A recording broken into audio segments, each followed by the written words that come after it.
take a look, shall we, of the remaining fixtures that are left.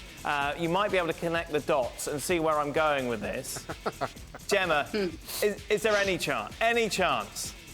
Yes, of course, there are mathematically chances, so we cannot say it's impossible. I think it's very difficult because Real Madrid only has lost 3 games, counting yesterday in La Liga. So now we're talking about dropping 9 points and waiting that Barcelona beats Rayo Vallecano and the rest of the game. So I think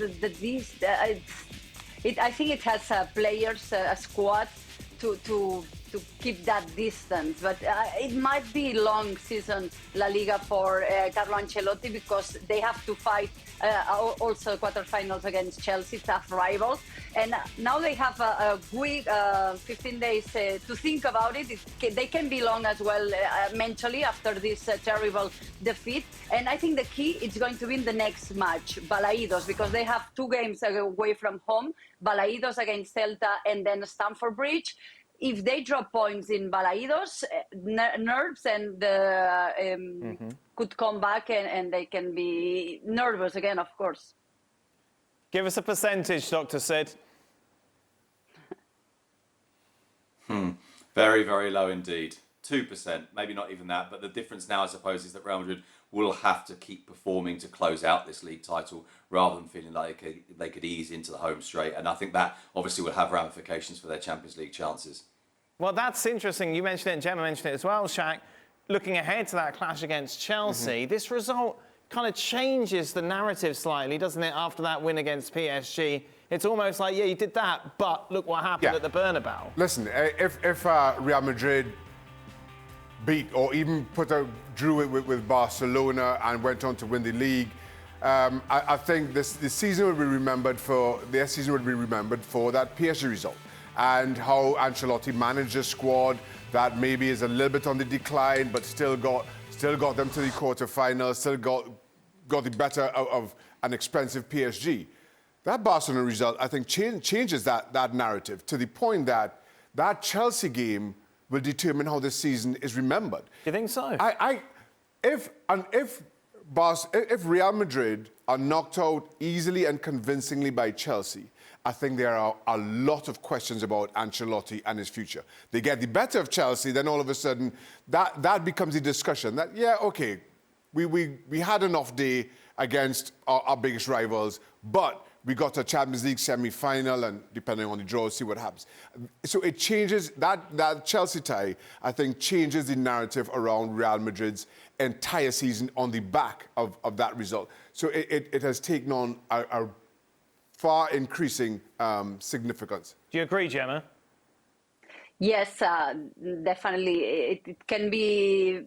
it changes everything, the way to face these quarterfinals, the Champions League, and it's like yesterday El Clasico, thinking on trying to clinch La Liga title, it was not that much important. It was just only 3 points. They had plenty of distance, but it's the way they lost it. So if they lose in another shameful way against Chelsea, of course it will be very complicated that Carlo Ancelotti continues. And looking into the future, because the worst thing about Real Madrid is, maybe they will almost for sure win La Liga, but thinking on next season, even though probably Dembélé will sign Real Madrid, there's a lot of work to do. Well, bitter rivals, FC Barcelona, they have a future now after this clash. So it's a complicated situation for Real Madrid today. The concern obviously being going into that clash against Chelsea, if you think back to what happened last season,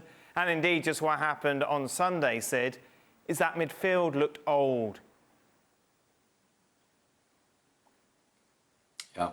Well, I mean, there's a contradiction, isn't there? That after the PSG game, we talked about how much we love watching Luka Modric play and how good a player he is. But of course, if you strip away, and it's not easy to do, and maybe it's not entirely fair to do it, but if you strip away the emotion and the excitement of that last half an hour and how well Real Madrid played, you're left with a 2-legged tie, during which 3/4 of that 2-legged tie, Paris Saint-Germain were not just a better team, but also controlled midfield. So if you really do want to pick out an outstanding midfielder across the two ties, maybe you go for Verratti rather than from Modric or Kroos or Casemiro.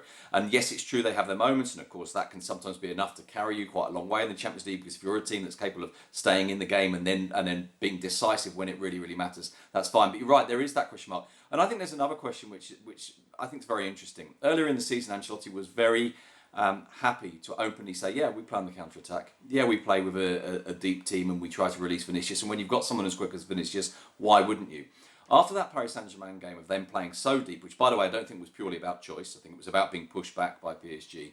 There was this kind of current of opinion in Spain that sort of says, well, Real Madrid really have to play higher up the pitch. They really have to press a bit more.